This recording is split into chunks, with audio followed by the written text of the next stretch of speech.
ధర్మక్షేత్రం మన హిందూ దేశం. ధర్మం అనేది ప్రత్యేకించి ఒక మత సిద్ధాంతానికి సంబంధించినది కాదు. నిజానికి ధర్మం అంటే ధర్మస్తు సాక్షాత్ భగవత్ ప్రణీతం.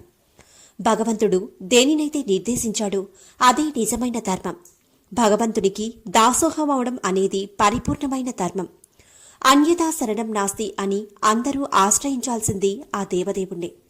భగవంతుడు తప్ప అన్యం ఏదీ లేదనే సత్యానికి మనం దగ్గర కావాలి. సత్యనిష్టయే ఈ కలియుగానికి తరుణోపాయం. సనాతన ధర్మం సర్వం దైవమనే విషయాన్ని బలంగా నమ్ముతుంది. అందుకే హిందూ మత వేద సంప్రదాయాల్లో సనాతన ధర్మం లోతుగా పాతుకుపోయింది. ఎందుకంటే ఇది ఆధ్యాత్మిక మత సంస్కృతికి కారణమైంది. సనాతన ధర్మం గొప్ప మార్గదర్శకమైనది. అటువంటి సనాతన ధర్మానికి ముప్పు ఏర్పడింది. సాంప్రదాయాలు, దైవాలు మరియు ఆచార వ్యవహారాల పేర్లతో వివిధ తెగలుగా విడిపోయి కొట్లాడుకుంటున్న భారతీయులు సనాతన ధర్మాన్ని విస్మరించారు. ఆ సమయంలో సనాతన ధర్మాన్ని పునరుద్ధరించడానికి ఒక మహాపురుషుడు భూమి మీద అవతరించారు. ఆయనే హిందూ మతం జగద్గురువులుగా విశ్వసించే ఆది శంకరాచార్యుల వారు. శంకర భగవత్పాదులుగా పిలువబడిన ఈ మహాగురువు సాక్షాత్తు పరమశివుని అవతారమని భక్తుల విశ్వాసం. జీవుడే బ్రహ్మం, బ్రహ్మమే జీవుడు. ఆ ఇద్దరికీ తేడా లేదు. చుట్టూ కనిపించేదంతా మాయ మాత్రమే. అజ్ఞానం కారణంగా మాయను జీవుడు గుర్తించలేకపోతున్నాడు. అజ్ఞానం నుంచి బయటపడి ఆత్మజ్ఞానం పొంది తనను తాను తెలుసుకోగలగాలని ఆదిశంకరులు తెలిపారు. భారతదేశం అనేక మతాలతో నిండి మత ప్రవక్తల వివిధ మత సిద్ధాంతాలతో అమాయకుల మనస్సులను కలవరపరిచే మహా విపత్కర పరిస్థితి. ఇటువంటి మహా విపత్కర సమయాల్లో పరమశివుడు అవతరించి ప్రజలను మేల్కొల్పి వారి అజ్ఞానాన్ని నిర్మూలించి భక్తి జ్ఞానాలను అనుగ్రహిస్తూ ఉంటారు. కైలాసంలో కదలిక మొదలైంది. శంకరుడు అవతరించాల్సిన పరిస్థితి గోచరిస్తోంది.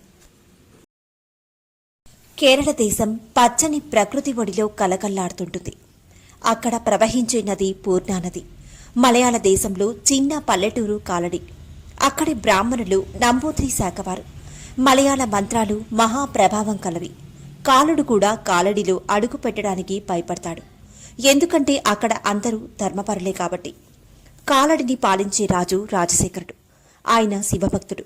ఆయనకు ఈశ్వర దర్శనం అప్రయత్నంగా లభించేది. అక్కడే మహాశివ భక్తుడొకడున్నారు. ఆయన పేరు విద్యాధిరాజు. చాలా కాలానికి ఆయన చేసిన శివారాధన ఫలించి ఆయనకు సుపుత్రుడు కలిగారు. ఆయన పేరు శివగురువు. శివగురువు వేదాంగ విద్యలను అభ్యసించాడు. తరువాత విద్యాధిరాజు బ్రాహ్మణోత్తముడైన మఖ పండితుడిని కుమార్తె అయిన సుగుణవతి, శీలవతి, అనుకూలవతి అయిన ఆర్యాంబను శివగురునికిచ్చి కళ్యాణము జరిపించారు. ఆర్యాంబ, శివగురువు అన్యోన్యంగా జీవిస్తున్నారు. ఆర్యాంబ మహాపతివ్రత. శివగురువు తల్లిదండ్రులు పుణ్యలోకాలకు తరలివెళ్లారు. పితృదేవతలు తరించాలి, పుత్రప్రాప్తి కావాలని ఆ పుణ్య దంపతులు కఠోర నియమంలో ఈశ్వరారాధన చేయగా వారి తపస్సు ఫలించింది. శివగురువునకు స్వప్నంలో ఈశ్వరుడు కనిపించి సద్గుణ సంపన్నుడైన అల్పాయుగల ఒకే ఒక ఆణిముత్యం లాంటి పుత్రుడు కావాలా, లేక దుష్టులైన బహుపుత్రులు కావాలా అని ప్రశ్నించారు. అప్పుడు శివగురువు ఒక పుత్రుడిని కావాలని సమాధానమిచ్చాడు. శంకరుడు తదాస్తు అని పలికి అదృశ్యమయ్యాడు. వెలకంలోకి వచ్చాడు శివగురువు. స్వప్న వృత్తాంతమంతయు భార్య ఆర్యాంబకు వివరించారు. భార్యాభర్తల ఆనందం పట్టలేకపోయారు. శివారాధన వారి జీవితంలో ఎక్కువైపోయింది. కాలక్రమేణా ఆర్యాంబ గర్భం దాల్చింది. 9 మాసాలు నిండాయి. అన్నీ కలిసొచ్చాయి. వైశాఖ శుద్ధ పంచమి రోజున ఆర్యాంబ గర్భంలోంచి రత్నం లాంటి కుమారుడు ఉదయించాడు. శంకర భగవానుడి వరప్రసాదమని భావించి కుమారునకు శంకరుడని నామకరణం చేస్తాడు శివగురువు. శంకరుడి ఆల్నా పాలనలో అలా ఏడాది గడిచిపోతుంది. పువ్వు పుట్టగానే పరిమళిస్తుంది అన్నట్లుగా శంకరుడి ప్రతిభ మెల్లమెల్లగా వ్యక్తం కావడం మొదలైంది. శంకరుడు ఏకసంతాగ్రహి. శంకరునిలోని బుద్ధిని గమనించిన తండ్రి ఆయనకు అక్షరాభ్యాసం జరిపిస్తారు. ఏదైనా ఒక్కసారి చెప్తే చాలు అతనికి వచ్చేసేది పాఠం. ఒక్కసారి విని అప్పచెప్పేవాడు. 5 ఏళ్లు వచ్చేసరికి వేద పఠనానికి తయారైపోయాడు శంకరుడు. శంకరుడంటే కాలడిలో అందరికీ ప్రేమ. స్నేహితులైతే బ్రతికి ఉన్నంతకాలం ఆయనను వదిలిపెట్టలేదు. చిత్సకుడు మంచి స్నేహితుడు శంకరునకు. దురదృష్టవశాత్తు తండ్రి మరణించడంతో తల్లి శంకరుల 5వ ఏట ఉపనయనం జరిపించి తరువాత గురుకులంలో చేర్పిస్తారు. శంకరులు ఏకసంతాగ్రహి కావడంతో వేదాంగాలు కూడా వేగంగా అధ్యయనం చేశారు. ఆ వయసులోనే బాలబోధ సంగ్రహం అనే గ్రంథాన్ని కూడా రచించారు. ఎంత బుద్ధి విశేషం ఉంటే ఆ వయసులో ఆయన గ్రంథం రాయగలరు చెప్పండి. ఉగ్గుపాలతోనే సమస్త విద్యను నేర్చినట్లు వేద మంత్రాలు అర్థాలు వాటంతట అవే శంకరుడికి స్ఫురించేవి. గురుకులానికి వచ్చిన ఎంతో మంది నాస్తికవాదులతో శాస్త్ర చర్చల్లో పాల్గొని సామర్థ్యాన్ని చూపెట్టేవారు శంకరుడు. ప్రతిపక్షుల్ని తన దిక్కుకు తిప్పుకునేవారు. శంకరుడు తప్పకుండా భారతదేశంలో వైదిక ధర్మాల ప్రచారం చేసి శాస్త్ర చర్చల్లో నెగ్గుకు వస్తాడని అతన్ని చూసిన గురువులు అనుకునేవారు. గురుకులాల శిక్షణా పద్ధతిలో బ్రహ్మచారి తన గ్రామంలోని ఇళ్ల వద్దకు వెళ్లి భిక్షాందేహి అని భిక్షను స్వీకరించాలి. ఒకసారి శంకరుడు భిక్షమడుగుతూ ఒకనాడు ఒక పేద బ్రాహ్మణుడి గుమ్మం ముందు నిలబడ్డాడు. భిక్షాందేహి అని కేక వేశాడు. ఆ సమయంలో ఇంట్లో యజమాని లేడు, ఆమె మాత్రమే ఉంది. బ్రహ్మచారికి భిక్ష వేయడానికి పేదరికం కారణంగా ఏమీ లేదు. బ్రహ్మచారిని ఊరికే వెనక్కి పంపివేయడం మహాపాపం. చివరికి వారు ఉపవాస దీక్ష విరమించుటకు పెట్టుకున్న 2 ఉసిరికాయలలో ఒక ఉసిరికాయను శంకరుడికి ఇచ్చి కన్నీరు పెట్టుకుని తన ఇంట్లో ఇదే ఉందని స్వీకరించమని క్షమాపణ కోరింది. ఆమె పరిస్థితి గ్రహించిన శంకరుడు తల్లడిల్లిపోయాడు. అమ్మ దుఃఖించకు అని చెప్పి లక్ష్మీదేవిని స్తుతించాడు. అప్పుడు లక్ష్మీదేవి అనుగ్రహించి బంగారు ఉసిరికలను కురిపించింది. ఆ సమయమున శంకరులు చేసిన స్తోత్రమునకి కనకాధారాస్తవం అని పేరు వచ్చింది. వేద విద్యాభ్యాసం తరువాత శంకరులు తన తల్లికి ఊరటగా కొద్దికాలం ఇంటి వద్దనే ఉంటారు. ఆ సమయంలోనే శంకరులు సన్యసించారని నిర్ణయించుకుంటారు. ఇదే విషయం తన తల్లికి తెలియజేస్తారు. ఆర్యాంబ అందుకు నిరాకరిస్తుంది. దాంతో ఆమెను అంగీకరింపజేయడానికి శంకరులు ఆ పరమేశ్వరుని ప్రార్థిస్తారు. శంకరులు ఆర్యాంబ ఇద్దరు ఈ విషయం అంటే సన్యసించే విషయం నిమిత్తం వాదించుకుంటూ నది వరకు వస్తారు. సరిగ్గా శంకరులు నదిలోకి దిగగానే అమ్మా అని పెద్దగా కేక వేస్తారు. ఆర్యాంబ హడలిపోతుంది. ఒక ముసలి శంకరుని కాలు పట్టి నదిలోకి లాగుతోంది. శంకరుడు తన తల్లితో, అమ్మా, నా జీవితం అంతమయ్యే సమయం ఆసన్నమైనట్టు నాకు అనిపిస్తోంది. కానీ నా కోరిక అయినా సన్యాసించడం మాత్రం నాకు తీరలేదు. నీ అంగీకారాన్ని తెలుపు ఇప్పటికైనా అని కేకలు పెడతారు. దానితో భయపడిపోయిన తల్లి కొడుకు సన్యసించుటకు ఒప్పుకుంటుంది. వెంటనే మంత్రం పఠించి సన్యసిస్తారు శంకరులు. ముసలి మాయమవుతుంది. ఇదంతా ఆ పరమేశ్వరుని లీలని మన జగద్గురువులకు తెలుసు. తర్వాత తల్లి కుమారుని ఇంటికి తీసుకువెళ్లడానికి ప్రయత్నించగా శంకరులు నిరాకరిస్తారు. సన్యసించిన నాకు ఇల్లు లేదు, వాకిలి లేదు, దేశాటన చేయడమే మా విధి అని తల్లికి నచ్చచెప్పి తల్లి అంతిమ సమయంలో వచ్చి అంతిమ సంస్కారాలు చేస్తానని మాట ఇచ్చి బయలుదేరతారు శంకరులు. గురువును అన్వేషిస్తూ శంకరుని పయనం సాగుతోంది. నర్మదా నదీ తీరమున ఓంకారనాథ క్షేత్రం చేరుకుంటాడు శంకరుడు. అచ్చట గోవింద భగవత్పాద యతీంద్రులు నివసిస్తుండేవారు. శంకరులు వారికి నమస్కరించి శిష్యునిగా స్వీకరించవలసిందిగా ప్రార్థిస్తారు. గోవిందపాదులు నీవు ఎవరు అని ప్రశ్నించిరి. శంకరులు తమ అద్వైత రూపమును శ్లోకములలో వినిపించిరి. ఆ సమయమునే నిర్వాణాష్టకం, నిర్వాణ దశకం, నిర్వాణ మంజరి, మానస పూజ మొదలగు వాణిని రచించిరి శంకరులు. శంకరుల వాక్యములకు సంతసించి గోవింద భగవత్పాదులు ప్రణవ సహితముగా దీక్షనిచ్చారు. శంకరులు అచట 2 సంవత్సరములు ఉండిరి. ఒకసారి నిర్విరామంగా 5 రోజుల పాటు వర్షం కురవడంతో నర్మదా నది పొంగి ఆశ్రమంలోకి వచ్చేసింది. ఆ సమయంలో గోవింద భగవత్పాదులు తమ గురువు గౌడ పాదాచార్యులను కలవడానికి బదరికాశ్రమం వెళ్లారు. ఆ సమయంలో శంకరులు నర్మదాష్టకంతో నర్మదా నదిని ప్రార్థించి శాంతింపచేశారు. ఆ నీటిని తన కమండలంతో అరికట్టారు. బదరికాశ్రమం నుంచి వచ్చిన గోవిందపాదులు ఈ విషయం తెలుసుకుని శంకరాచార్యులను ఆశీర్వదించారు. ఇక ధర్మం కోసం దేశ సంచారం చేయమని ఆజ్ఞాపించి ఆశీర్వదించారు గోవిందపాదులు. ఈ మహాకార్యాన్ని ప్రారంభించే ముందు తన గురుదేవుడు గౌడపాదుల దర్శనం చేయించడం మంచిదని భావించారు గోవిందపాదులు. తన అభిప్రాయం శంకరులకి తెలియజేశారు. ఇంకేముంది, శంకరుడి ఆనందానికి హద్దుల్లేవు. ఎప్పుడెప్పుడు మహాగురువును కలుద్దామా అని ఎదురుచూస్తున్నారు శంకరులు. ఇద్దరూ బదరికాశ్రమం చేరారు. భగవాన్ గౌడ పాదాచార్యులు బ్రహ్మనిష్టలు లీనమై ఉన్నారు. గోవిందపాదులు శంకరాచార్యులని పరిచయం చేశారు. శంకరాచార్యులు సాష్టాంగ నమస్కారం చేశారు ఆయనకు. శంకరాచార్యులని చూడగానే ఆయన తత్వం గౌడపాదులు పసిగట్టేశారు. ఇతను సామాన్య వ్యక్తి కాదని నమ్మకం కలిగింది ఆయనకు. శంకరులకు మరింత శిక్షణ ఇవ్వదలిచి గౌడపాదులు 4 ఏళ్ల పాటు తన దగ్గరే ఉండాలని ఆజ్ఞాపించారట. శంకరాచార్యుల జీవితంలో ఈ 4 ఏళ్లు ఎంతో ముఖ్య పాత్ర పోషించాయి. భారతీయ సంస్కృతికి జీవనానికి హిమాలయం ఒడిలో కూర్చుని విశాలత్వం దృఢత్వం నేర్చుకున్నాడు శంకరులు. పెద్ద తుఫాన్లలోనూ హిమాలయాలు తలెత్తుకు నుంచోవడం చూశారాయన. తాను కూడా ఆపదలు కష్టాలు గణించకుండా అణువణువు కరిగిపోతూ దేశసేవ చేయడానికి పూనుకున్నాడు. బదరికాశ్రమంలోని శంకరాచార్యులు తన పరమగురువు ఆజ్ఞాపించిన ప్రకారం ఆయన ఆధ్వర్యంలో ఎన్నో గ్రంథాలు వ్రాశారు. గౌడపాదులు శంకరుల భాష్యాలు చూసి ప్రసన్నుడై తన గురువైన సుఖదేవుడి దర్శనం, పరమగురువైన బాదరాయణుని దర్శనం చేయించడం కోసం కైలాస పర్వతం తీసుకొని వెళ్లారని ఒక కథనం. వేదాంతానికి ఆది ప్రణేత అయిన బాదరాయణ మహర్షిని దర్శించి శంకరులు ధన్యుడయ్యారు.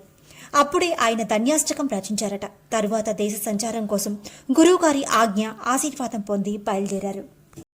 చేత్తో ధర్మధ్వజము దండ కమండలాలు పట్టుకుని శంకరాచార్యుల వారు ధర్మయాత్రకు సిద్ధపడుతున్నారు. ఇంతలో తన బంధువు అగ్నిశర్మ రావడం చూశారాయన. ఏదో చెడు వచ్చి పడిందని కతుక్కుమన్నారు. సందేహంతో హృదయం దడదడా కొట్టుకుంటోంది. తనకి తెలుసు చెడు తప్ప అగ్నిశర్మ రావడానికి మరో కారణముండదని. కాలడి దృశ్యాలు ఒకటి తర్వాత ఒకటి తన కళ్ల ముందు కట్టినట్లయ్యాయి. అగ్నిశర్మకి అభివాదం చేశారాయన. కుశల వార్తలు అడిగారు. అగ్నిశర్మ మాట్లాడలేదు. నిశ్చలంగా నుంచున్నాడు. అన్నా, అంతా క్షేమమే కదా, మాట్లాడకుండా నుంచున్నావు అని ఆతురతతో అడిగారు శంకరాచార్యుల వారు. అగ్నిశర్మ పెద్ద ధనం మూట తీసి శంకరాచార్యుల ముందు పెట్టారు. ఈ ధనం మీ తల్లి ఆర్యాంబ నీకిమ్మని పంపింది. ఆమె చివరి గడియలు లెక్క పెడుతూ కూర్చుంది అన్నాడు. శంకరాచార్యుల మీద పిడుగు పడినట్లయింది. నిశ్చేష్టుడై నుంచుండిపోయారాయన. తల్లి మీద చెప్పలేనంత ప్రేమ తనకు. నిజమే, కాని ఆమె కాలం చేస్తున్నది కాదు. తన ధర్మయాత్ర ఆగిపోయిందని బాధపడుతున్నాడాయన. శాంత చిత్తంతో తనను తాను భగవంతుడికి సమర్పించుకున్నాడు. ఆమె కాలం చేసినప్పుడు దగ్గర ఉంటానని సన్యాసం పుచ్చుకున్నప్పుడు తల్లికి మాట ఇచ్చాడు. ఆ ప్రతిజ్ఞ ప్రకారం వెంటనే కాలడి బయలుదేరాడు. శంకరాచార్యులు కాలడి బయలుదేరారు. శంకరాచార్యులు తల్లిని చూడటానికి తహతహలాడిపోతున్నారు. దారి ఒక్కొక్క అడుగు ఒక్కొక్క కోసులా ఉందాయనకు. తరగనంత దూరంగా ఉంది దారి. అలా అని తక్కువ దూరం కాదది. బదరికాశ్రమం నుంచి కాలుడి 1800 మైళ్ళ దూరం. ఆ కాలంలో రైలు లేవు, విమానాలు లేవు. పూర్తిగా నడవలసిందే. ఎగురుతూ వచ్చేస్తున్నాడాయన. విశ్రాంతి అన్న మాటే లేదు. దప్పిక, ఆకలి అన్నీ చచ్చిపోయాయి. పడుతూ లేస్తూ ఎలాగో కాలడి చేరుకున్నాడు శంకరాచార్యులు. దేవుడి దయ వల్ల తల్లి దర్శనం లభించింది. ఇల్లు చేరడంతోనే అమాంతంగా పరుగెత్తుకు వెళ్లి తల్లి పాదాల మీద వ్రాలాడాయన. తాను సన్యాసినన్న మాటే మర్చిపోయాడు. తానెంత గొప్పవాడైనా తన తల్లికి మాత్రం తాను శంకరుడే. తల్లి తల్లే. తల్లి ఎప్పుడూ ఆదరించదగ్గదే, పూజ్యురాలే. ఆర్యాంబ కుమారుణ్ణి గుండెలకి హత్తుకుంది. ఆమె నేత్రాల నుంచి ఆనందాశ్రవులు రాలాయి. తల్లికి ఎంతో సేవ చేశారు శంకరాచార్యుల వారు. అహర్నిశలు తల్లి పంచం దగ్గరే కూర్చునేవారు. ఆమె కాళ్లు పట్టేవారు. ఆమెకి పథ్యం పెట్టేవారు. ఉక్కపోస్తే విసిరేవారు. ఆర్యాంబకు ఒక వ్రతముండేది. ఆమె ప్రతిదినము పూర్ణానదిలో స్నానం చేసి వచ్చేది. ఇప్పుడు ఆమెకు ఆసక్తి లేదు. శరీరం దుర్బలంగా ఉంది. నది వరకు నడవడం కష్టం. నది దూరం కూడా. ఆమెకు విచారం పట్టుకుంది. తుది రోజుల్లో తన వ్రతం మానుకోవాలి. ఇదే ఆమె బాధ. తల్లి ఇలా విచారిస్తూ ఉండడం చూసి శంకరాచార్యుల వారు ఇలా అన్నారు. అమ్మా, ఎందుకిలా విచారిస్తావు? ఇవాళ దాకా నువ్వు నది దగ్గరికి వెళ్ళావు.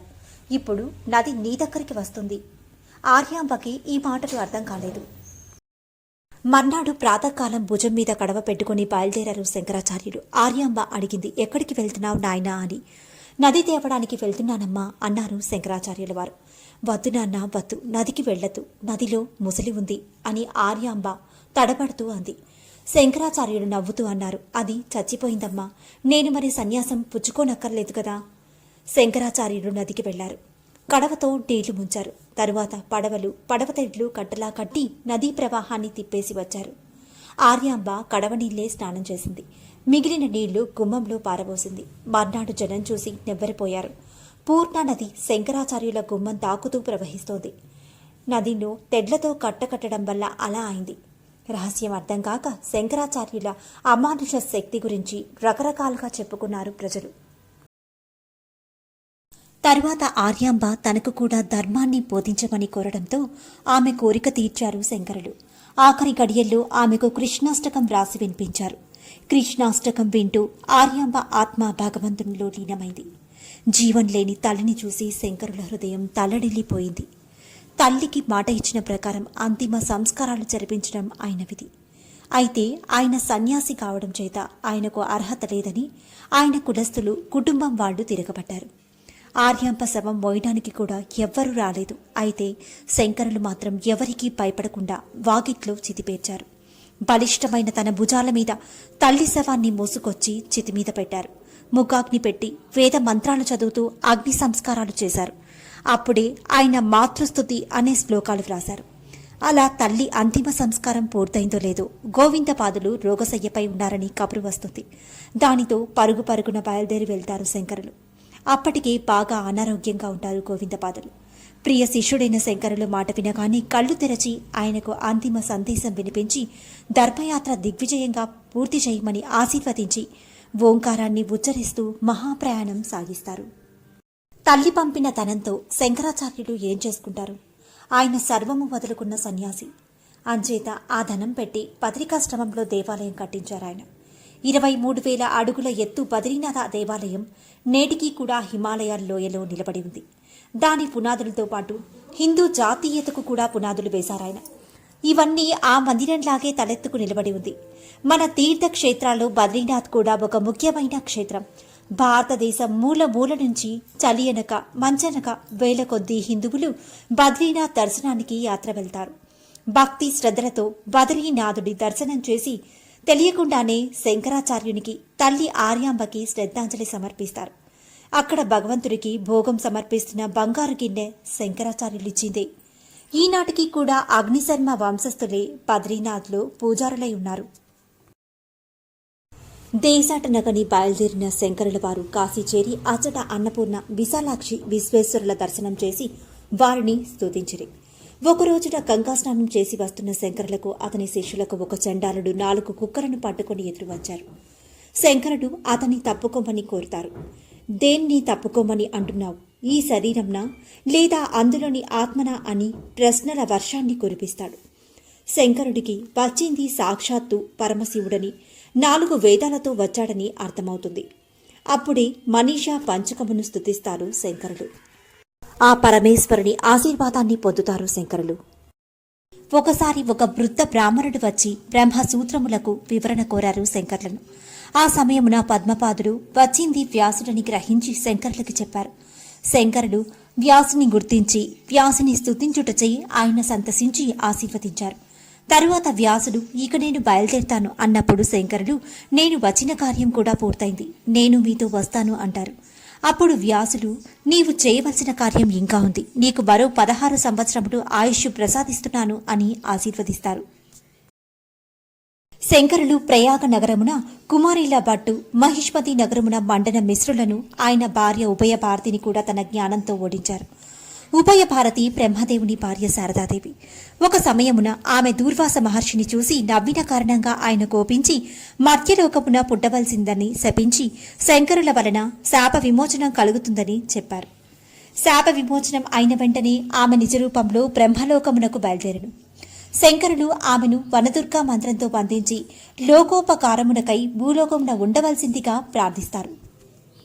అందుకు అంగీకరించిన శారదాదేవి మీరు ముందు నడుచుచుండగా నేను మీ వెనక వస్తాను, మీరు ఎప్పుడైతే వెనుకకు తిరిగి చూస్తారో ఆ చోటనే నేను నిలిచిపోతాను అని చెప్తుంది. శారదాదేవి మాటలకు అంగీకరించిన శంకరులు ముందు నడుస్తుంటారు. ఆమె కాలి అందరి చప్పుడు వినుచు శంకరులు నడుస్తున్నారు. అలా నడుస్తున్న శంకరులకు ఉన్నట్టుండి అందరి చప్పుడు వినపడకపోవడంతో వెనుకకు తిరిగి చూస్తారు. అంతే, శారదాదేవి అచ్చటనే నిలిచిపోతుంది. ఆ ప్రదేశమే శృంగేరి. శంకరుని కాశీ ప్రయాణంలో ఒక బ్రహ్మచారి వచ్చి తాను సనందుడనే పేరుగల బ్రాహ్మణుడని, మీ వద్దకు జ్ఞానం కోసం వచ్చానని, మీకు శిష్యునిగా ఉండే వరమిమ్మని ప్రార్థిస్తాడు. అందుకు శంకరులు అంగీకరిస్తారు. కాలక్రమేణా అత్యంత ఆత్మీయుడిగా మారతాడు సనందుడు శంకరులకు. మిగిలిన శిష్యులు సనందుడంటే అసూయపడేవారు. శిష్యులకు సనందుడి గురుభక్తి నిరూపించదలిచారు శంకరులు. ఒకరోజు గంగానది అవతల ఒడ్డున ఉన్న సనందుణ్ణి గట్టిగా రమ్మని పిలిచారు శంకరులు. సనందుడు గురువుగారి గొంతు వినబడగానే గురుభక్తితో గంగానది మీదే నడుచుకుంటూ వచ్చాడు. సదానందుడు నది మీద అడుగు పెట్టగానే ఎవరో ఇదిగో ఇక్కడ పద్మం, ఇక్కడ అడుగువేయి, అదిగో అక్కడ పద్మం, అక్కడ అడుగువేయి అని వినపడింది. సనందుడు అలాగే చేశాడు. అడుగు వేసిన చోట పద్మాలొచ్చాయి. అది చూసిన తోటి శిష్యులు సనందుడిపై అసూయ పడినందుకు సిగ్గుపడ్డారు. అప్పటి నుండి శంకరులు సనందుడిని పద్మపాద అని పిలిచేవారట. త్రోటకుడు, పద్మపాదుడు, సురేశ్వరుడు, పృథ్వీవరుడు శంకరుల ముఖ్య శిష్యులు. తరువాత శిష్యులతో కలిసి శంకరులు మహారాష్ట్ర దేశంలోని పుణ్యక్షేత్రాలను, శ్రీశైలం వంటి ఇతర క్షేత్రాలను సందర్శించారు. శ్రీశైలంలో శివానంద లహరి స్తోత్రాన్ని రచించారు. ఒక కాపాలికుడు శంకరుని సంహరించబోయినప్పుడు శంకరుని శిష్యుడు పద్మపాదుడు దేవుని ప్రార్థించారు. అప్పుడు నృసింహుడు పద్మపాదుని ఆవహించి ఆ కాపాలికుడిని చీలుస్తాడు. ఆ సందర్భంలోని శంకరుడు శ్రీ లక్ష్మీ నృసింహ స్తోత్రంతో దేవుని స్తుతించారు. ఈ స్తోత్రమే కరావలంబ స్తోత్రం. తరువాత శంకరులు గోకర్ణంలో హరిహర శంకర మందిరాన్ని, కొల్లూరులో మూకాంబికా మందిరాన్ని దర్శించారు. కొల్లూరులో మూగవాడనిపించిన ఒక యువకుడు హస్తామలకుడుని పేరుతో శంకరుని శిష్యుడయ్యాడు. తరువాత శంకరులు శృంగేరిలో శారదాపీఠాన్ని స్థాపించారు. తోటకాచార్యుడు శంకరుని శిష్యుడయ్యాడు. శంకరులు తరువాత దక్షిణ, ఉత్తర దేశాలలో తన దిగ్విజయాన్ని సాధించారు. గణేశ పంచరత్న స్తోత్రం, భజగోవిందం, లక్ష్మీ నృసింహ కరావలంబం, కనకతారా స్తోత్రం, శివానంద లహరి, సౌందర్య లహరి వంటి అనేక రచనలు హిందువులకు నిత్య ప్రార్థనా స్తోత్రాలుగా స్తుతించబడుతున్నాయి.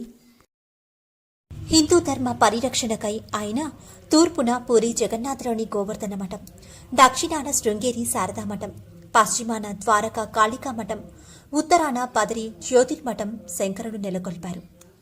కంచి కామకోటి పీఠాన్ని స్థాపించి తానే స్వయంగా కొన్ని రోజులు పీఠాన్ని అధిరోహించారు శంకరాచార్యుల వారు.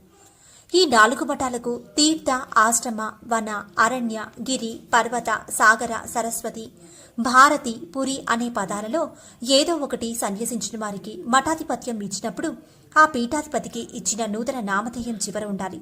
ఉదాహరణకు భారతీ తీర్థ, విద్యారణ్య ఇలా అన్నమాట. ఈ 4 మఠాలకు అధిపతులుగా తన 4 శిష్యులను నియమించారు. తూర్పున పద్మపాదుడు, దక్షిణాన హస్తామలకుడు, సురేశ్వరులు, పశ్చిమాన, ఉత్తరాన ఆనందగిరిని నియమించారు. ఇలా 4 దిగ్గజాలను ధర్మ రక్షణకు నియమించి ధర్మ ప్రచారం చేయమని వారిని ఆజ్ఞాపించారు. భక్తి, జ్ఞాన, వైరాగ్యాలు అవశ్యం, ఏకాంతం, ఆత్మచింతన ఇవి ముఖ్యం యతికని సెలవిచ్చారు ఆది శంకరాచార్యులు. ఇక వచ్చిన పని అయిపోయింది. మూల స్థానానికి చేరాలి. కేదారం చేరుకున్నారు శంకరులు. అపరిమితమైన చలి, జీవులకు ఉష్ణగుండం సృష్టించారు. తన యోగశక్తితో అంతర్ముఖులయ్యారు. దేవతలు, మునులు వీచేశారు. జయ జయ ధ్వానాల మధ్య ఒక దివ్య తేజం స్వామి నుండి వెలువడింది. నంది, ప్రమదాధికణాలు స్వాగతం పలికారు.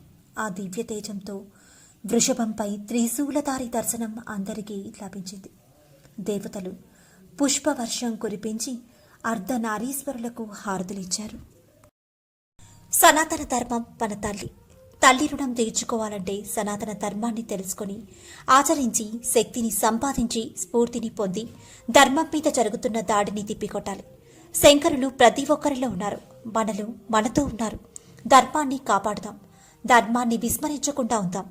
కలియుగంలో గురువైన శ్రీ ఆది శంకరాచార్యుల రక్ష సదా మనపై ఉండాలని ఆశిస్తూ ధర్మో రక్షతి రక్షితః. ధర్మాన్ని అనుసరించు. ఆ ధర్మమే నిన్ను కాపాడుతుంది. జయ జయ శంకర, హర హర శంకర. జయ జయ శంకర, హర హర శంకర.